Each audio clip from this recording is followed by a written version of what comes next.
Hi, I wanted to come on and talk a little bit about you can take the girl out of the gym, but you can't take the gym out of the girl. This is something that I said when I was talking on the phone to a friend, and I didn't think anything of it. I was just being kind of my typical sassy self. And she stopped me for a minute and started, kind of laughing at me, but also pointed out, that actually really makes sense. Like everybody else in March, I was sent home to shelter in place, really life turned upside down. But I don't want to make this too much about COVID. But little did I know that when I got sent home in March thinking, I'm not teaching my class on Tuesday night, that I wasn't going to be going back to that Tuesday night class.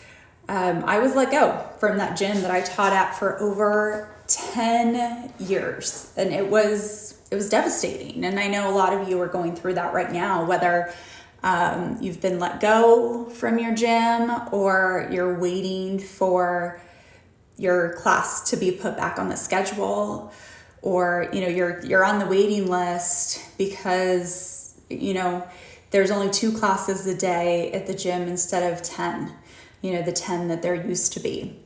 So I'm right there with you. I think a lot of things that I was feeling was just completely devastated, upset, and I really found myself mourning and grieving. Not because of the club that I worked for, not because of the organization that I worked for, honestly, didn't really, I wasn't doing it for them. The reason why I was showing up every week to teach my class was everybody that showed up for the class, right? I had regulars for 10 years that we, started that Tuesday night class together and kept it going. Through all of life's challenges. For me, through 2 babies, through starting at a racquetball court, right? Some of the terrible places that we've taught, just because we do it because we love it, right? And it's not so much about the surroundings, it's not so much about the walls, but it's about who's there, the people in the room. And that's what I was mourning. I was mourning not being able to see my friends, right? My fitness family. And that was the piece that I was really upset about. And so, when I say gym, right? The gym, I'm not referring to, to me, I'm not referring to it as those 4 walls that I go to. I'm not talking about the building. I'm talking about the people. And that's what I loved. And that's what kept me going back week after week. And that's why I was so upset. I had to mourn us not being able to come together each week and to, join together with like-minded people and to help people fall in love with fitness, help people fulfill their full potential, get them to do things that they just didn't think were ever possible for them, and helping them commit to a healthier lifestyle. So when I said, you can take the girl out of the gym, but you can't take the gym out of the girl. What I really meant by that was, the why stays the same. It's just the how that has to change. The why stays the same. The how has to change. So, I love teaching in person. I hope I get to teach in person again one day. It's not that I'm discounting that experience. I love it, right? There is magic and energy that just, can't be replicated. But if I can't do that right now, if it's not safe for me to do that right now, then I'm going to move on. I'm going to shift, right? I could sit here and wait, right? And get upset and be anxious about when am I going to get back to teach my class? Just sitting here on my hands waiting to do something, but instead I'm taking action, right? When I got let go from the club that I taught at, I decided to open my virtual studio, right? It was that decision point. I didn't know how I was going to do it. But what I did was reach out to mentors, right? Reach out to people that I knew in the industry that were successful, that could help guide me in making the right decision for me. I knew I had a choice, that I could stay anxious and be in this defeating place where I didn't feel like I had any control over the situation. And while I couldn't change COVID and I couldn't change the gyms reopening or how they were going to open, what I could control was my actions. And so I launched my virtual studio. And for me, I loved being able to help people at home.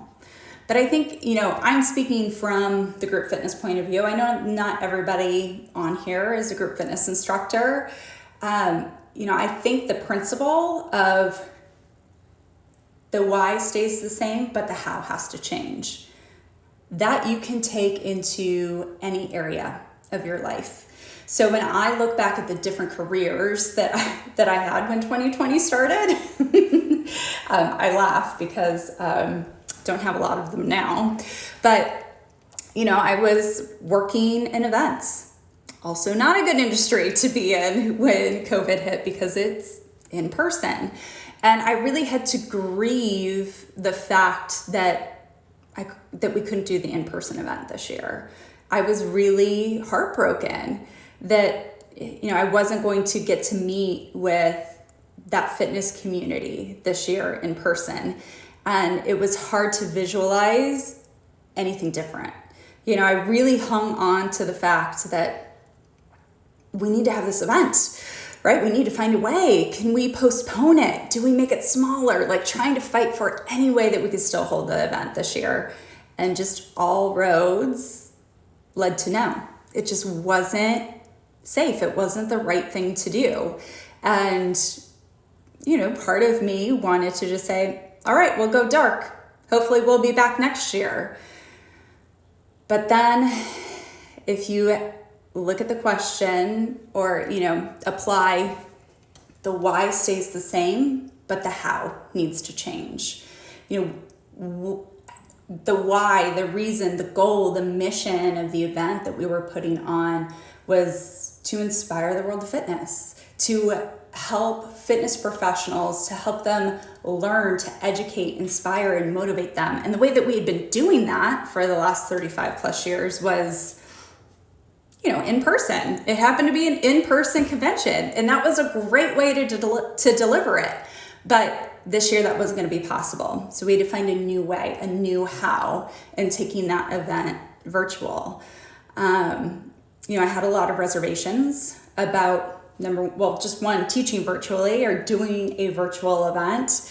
But I can tell you, probably the greatest satisfaction that comes out of it is people feeling that there's hope and that they're not alone. And even though we can't be in person, there is an amazing connection that takes place in this online community, especially during this time of COVID.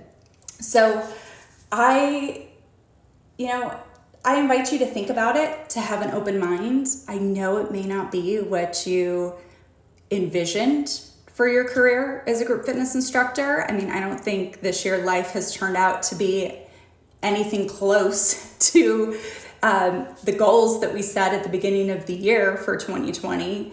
But I think you have a choice. You can choose to stay where you are, sitting on your hands, waiting for things to change. Or you can look at your why and decide to shift the how and make it happen in a new way. So if you have ever just had that little voice in your head that's like, oh, maybe I could do that. Or, I've been thinking about teaching virtually.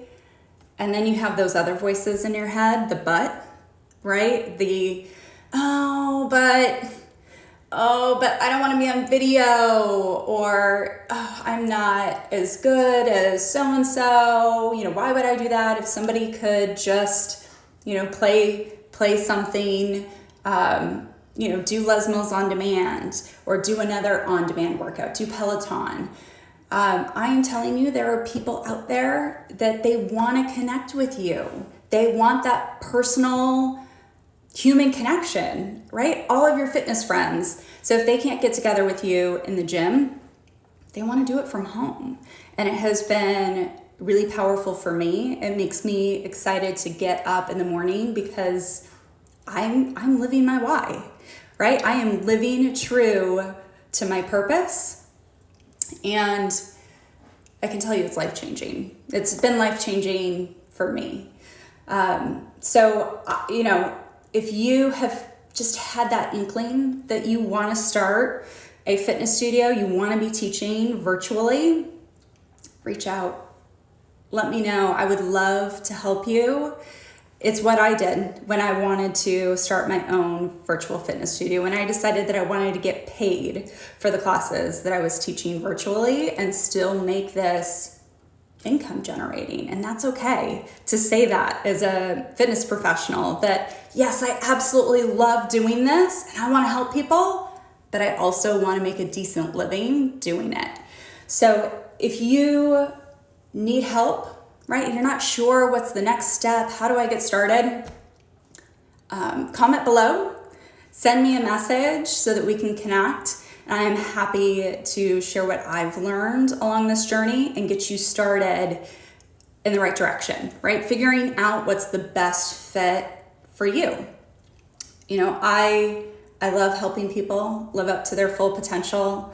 I love helping people fall in love with fitness. I love mentoring and coaching instructors. I love helping people create healthier habits and creating sustainable change in their life. So if any of those things resonate with you, comment below, send me a message. I would love to help you out. Even if you aren't a group fitness instructor and you are just stuck on finding a new how, I'd love to help you do that as well. So remember, you matter and the work that you do matters.